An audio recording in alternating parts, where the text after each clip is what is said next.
Welcome to The Leading Edge, Conversations with Saskatoon's Leaders. Hello, I'm Dave Hagel, and I'm your host. The focus of this show is on leadership. What is it? How does it work? What makes a leader tick? What are the advantages of being a leader? To explore these and other questions, I've invited guests from Saskatoon to share their perspectives on leadership. Our guests come from a wide variety of professions and backgrounds. Some come from the public, private and not-for-profit sectors. Others come from the entertainment and sports sectors. And yet we've got other people who don't belong to a particular organization or sector, and they've demonstrated leadership on a personal level. So if you're a new leader, stay tuned. We've got some tips and tools that will help you advance your career to the next level. And if you're already a leader, stay tuned. We've got some really interesting conversation for you.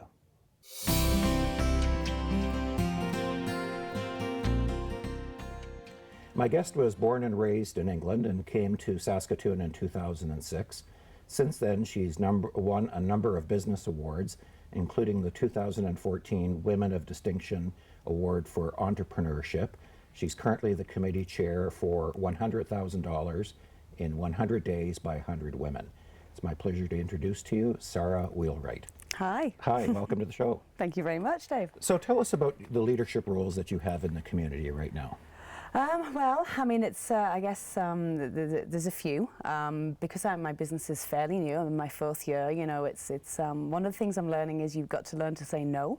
I started off kind of getting involved in the community in Saskatoon with the Princess Shop, which was founded by Chantal Hanger, who's a client of mine, and Ainsley Robinson.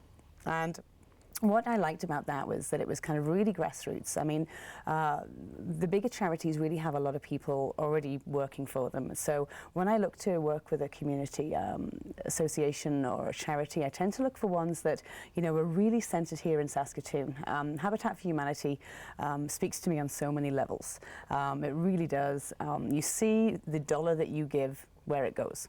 The 100 Women in 100 Days, which is an initiative that I was involved with in Regina a number of years ago, and I have been every year since, is basically a group of 100 ladies getting together, each of us raising or donating $1,000 to try and get to that $100,000 target. And that's the magic number for building a house for Habitat for Humanity. We kind of do many things, including fundraising, events, as well as just kind of writing checks as well. We're not averse to that. And, you know, I really enjoy that side. You know, people give because, you know, it's great that you see the things happening, but you also get something back from that yourself. Being an immigrant to Saskatchewan, it's given me so much, so it's important for me to give back as well. So is being a community supporter something new that's in your life that you were just introduced to when you came to Saskatoon, or is that something that you brought with you? I would say that I've been in a position to really have a little bit more time, and really it was important for me as well for my roots, you know, to put them down here. And community involvement is a big part of that. You know, Saskatoon is booming, and that's great, but it also comes, you know, with a downside as well.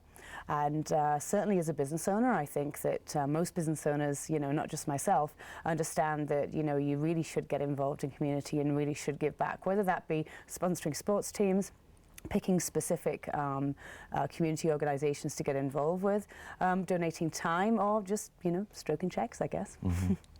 So what are the aspects of leadership that you enjoy the most? I think what I enjoy the most is probably the teaching aspect.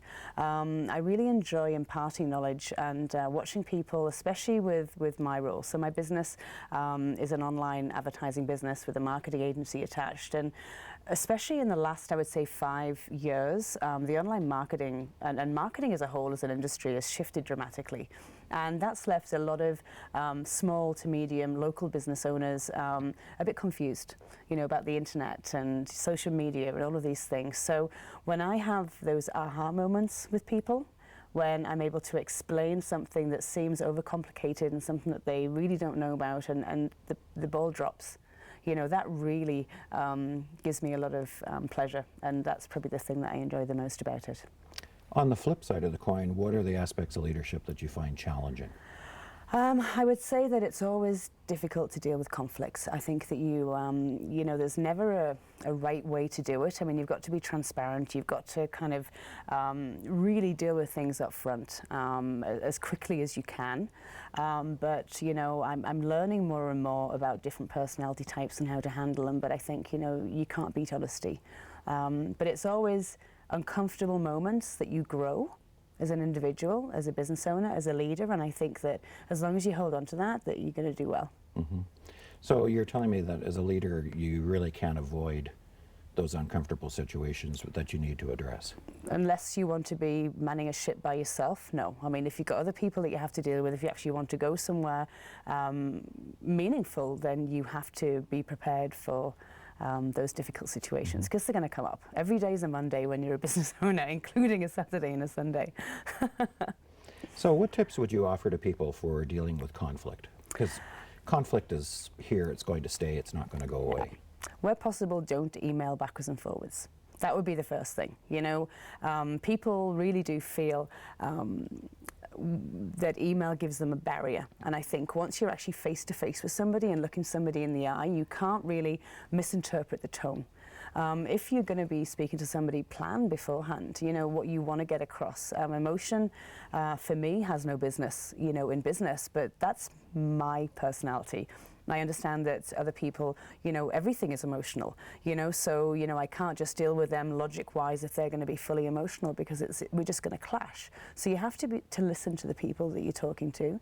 You have to acknowledge them. You know, it's not really a right or a wrong, it's two different opinions.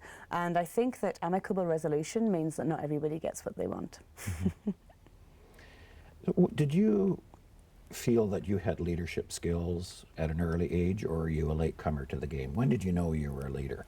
You know, I always had this feeling that I was going to be something, and it was going to be business orientated. I was always good at sports when I was younger, and in England, like team captain in the houses for sports and things like that. But I guess, you know, this is really something that I've grown into, and it's interesting when you look back. I mean, I'm not really a superstitious person, but those people that say, you know what, everything happens for a reason. You know, I really feel as if when I look back at my life, times where I wasn't really understanding why that had to happen, you know, trying to work out what I could have done to change it. If I'd changed those things, I wouldn't be where I am now.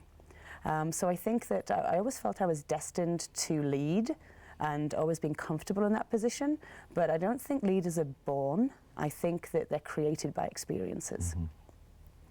And what are the experiences that shaped you? I think adversity is a big shaper, and it doesn't necessarily have to be business-wise. I think, you know, if you go through personal adversity and come out at the other end, learning from the lessons, I think that certainly helps you, because you can empathize more with people. I think if you have nothing bad happen to you, you'll be a bad leader. I really believe that. Mm-hmm. You have to fail in order to succeed, I think, in leadership as well. And I think as well, I've had some great leaders that have been my bosses in the past, and great leaders, you know, within sporting environments. And even now, you know, I do have some great women and men, you know, around me that I look to and take from them. You know, I don't think there's many new ideas. I think what you do is you really build a platform based on bringing in what feels right for you, but also taking a little bit from other people as well. So what are the biggest things you learned from these beacons of leadership, for lack of a better term, that were in your life? I think that patience, which doesn't come naturally to me, I think that's important. You know, just because you want it to happen right now doesn't mean that it will. An example would be the SABEX and the ABEX Awards. I've been finalist many times, and this last year was the year that we actually won. Pretty much won everything last year. It was like, okay, that was great.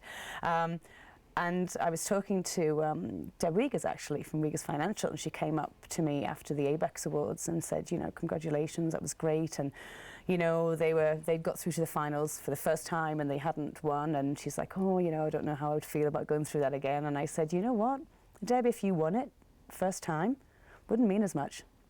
It wouldn't mean as much. It means more to me now, 3 times being here, than it did if I'd won it the first time. Mm-hmm. One of the things that leaders have is a vision. They know where they're going, and without a vision, it's really hard to take people with you. It's hard for people to follow if they don't know where they're going. Yes. What's your vision as a leader? I'd say that my vision, in leadership, I've got to be careful that I don't run ahead of everybody else. I really see the big picture, and I can work out a logical pattern to get there, but I do have to stop and explain it to the people who I'm relying on to get me there, because it doesn't just happen by yourself. You have to have a team of people around you to make big visions happen. And what's the point in thinking small and having small vision? I think, the most important thing for me is to look at the success of my business, and also be able to get a balance of, business success and personal success. And that means, prioritizing family where it needs to be and business where it needs to be, and having an equal balance. That doesn't come easily, especially in the first few years of being a business owner. And I think, as a leader in the community, you have to be prepared, as I said, to say no. You can't please everybody. I get lots of requests to help with organizations and use my networks, and if I did everything I was asked to, then I simply wouldn't be able to be successful, and I wouldn't really be doing a good example for everybody else. Mm-hmm. I want to go back to something you said before. You talked about this conflict that you have with wanting to get things done and patience. Yeah. Isn't that sort of a normal conflict for entrepreneurs? Because entrepreneurs tend to be hard charging. Let's get things done, let's get results. Isn't that sort of a inherent conflict that they have? I think it is, and I think that as long as you understand that, I think one of the best things you can do is really get to know yourself and understand and recognize the flaws that you have, and you can almost turn those weaknesses into strengths if you're honest with them. I think too many leaders and too many entrepreneurs can hide their bad stuff or their stuff that they think is negative, when really they should be. It's easy to do everything that you do well all the time. That's what we like to do as people, really. Why do something that you're crap at? Do something that you're good at, then you're good. But I think if you work on getting those things that you're not that good at and getting them better, you're never going to be excellent at them, but getting them better and, leaning on other people to help you do that, especially within your organization, I say that, I'm not always right, and I'm not always the one that has to come up with the ideas. And if you feel that you can see a better way of doing it, then come and tell me about it. My company's not so big. If we like it, I'll be like, yeah, let's do that. Let's change it. So it's recognizing, that your ideas aren't always the best ideas. You're watching The Leading Edge, Conversations with Saskatoon's Leaders. My guest is Sara Wheelright, and we'll be back in 1 minute.